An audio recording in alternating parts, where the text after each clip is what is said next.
Nous sommes comme, donc je vous le disais, dans la 5e journée de ce sommet international de la femme leader d'Afrique et d'ailleurs, le sifflet 2019.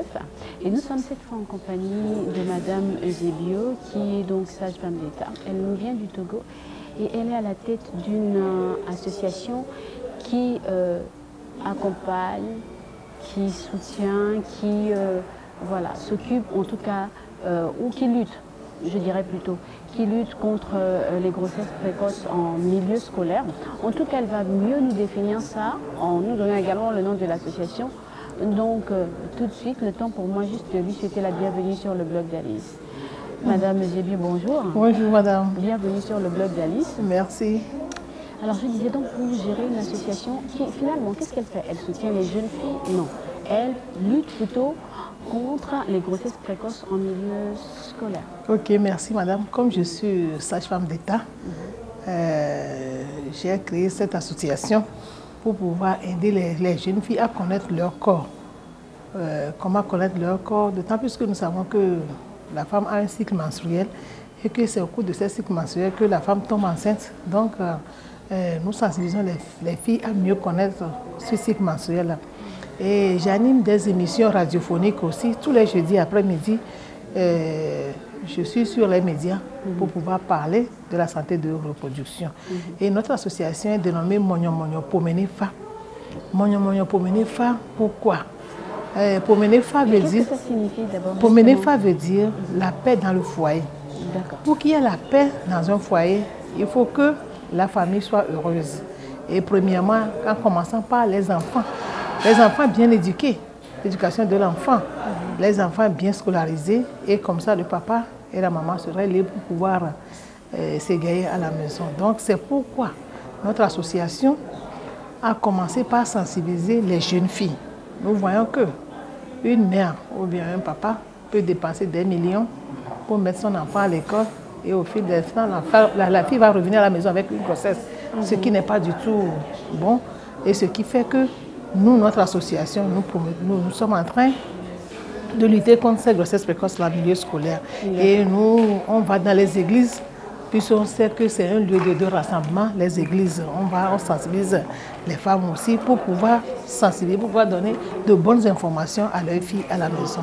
Donc finalement, on résume, vous accompagnez les foyers. Oui, on accompagne les foyers. Voilà, en veillant à ce qu'il y ait le développement de la paix dans le milieu familial, mais également vous luttez en milieu scolaire, donc par la sensibilisation contre les grossesses précoces.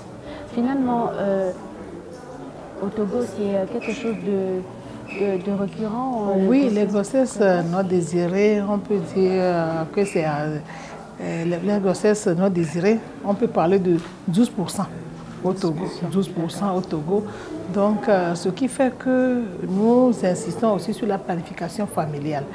On sait qu'au Togo, en 2013, les besoins non satisfaits étaient à 34%. Les besoins non satisfaits en planification familiale.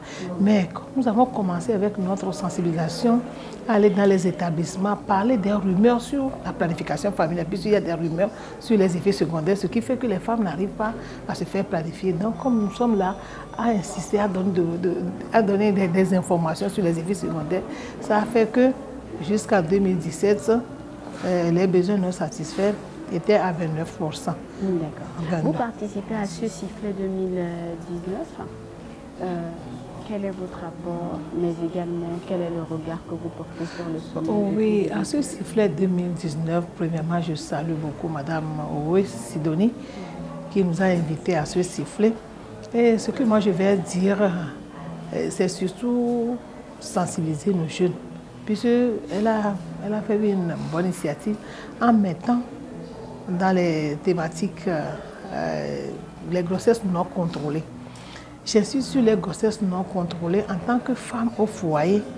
Et nous, en voyant que quand on est dans l'âge pré-ménopausique, c'est-à-dire dans les 45 voire 50 ans, il y a des grossesses qui surviennent.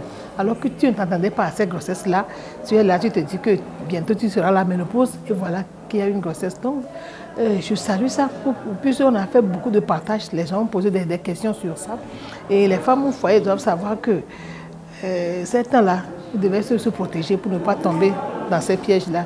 Puisqu'on parle de l'autonomisation de la femme, on sait que quand une femme tombe enceinte, 9 mois, tu es cloué. 9 mois, voire combien? On parle des 1000 jours. Tu es cloué pour 1000 jours. 1000 jours, pourquoi?